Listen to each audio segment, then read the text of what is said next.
ఈ మూల తలంపు దాని మూలములోకి ఉపసంహరించి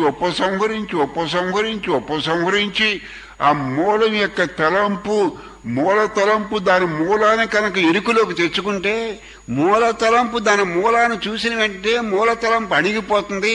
అణిగిపోతే నువ్వు అణిగిపోవు. మూల తలంపు మూలంలోనే అక్కడ బ్రహ్మం ఉంది, అక్కడ జ్ఞానం ఉంది, అక్కడ శక్తి ఉంది, అక్కడ ఆనందం ఉంది, అక్కడ చావులేని పదార్థం ఉంది. ఈ శరీరం చనిపోకముందే ఈ మూల తలంపు ఎక్కడి నుంచి వస్తుందో నువ్వు తెలుసుకోగలిగితే ఆ మూల తలంపు మూలంలోనే చావులేని పదార్థం ఉంది. ఆ చావులేని పదార్థం నీకు ఎరుకులోకి వచ్చినప్పుడు నీకు శాశ్వతంగా నువ్వు రోగాల్లోంచి, మానసిక రోగాలు, శారీరక రోగాల్లోంచి బయటపడేది.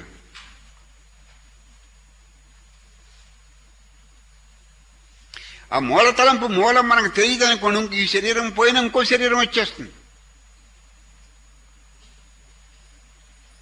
ఆ మూల తలంపు మూలంలోనే బ్రహ్మం ఉంది.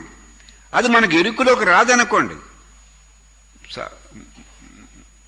మృతం మృతం అమృతం, మృతం అమృతం.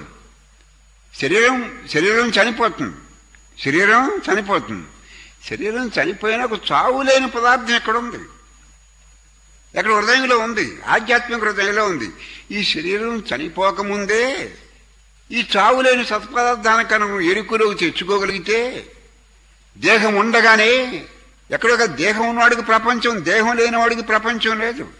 దేహం ఉండగానే నువ్వు రాగద్వేషాలు వేగం తగ్గించుకుంటే, నువ్వు రాగద్వేషాల యొక్క దేహం చనిపోయిన తర్వాత కాదు, దేహం ఉండగానే రాగద్వేషాల యొక్క వేగం తగ్గించుకుని వాడికి బ్రహ్మానుభవం కలుగుతుంది.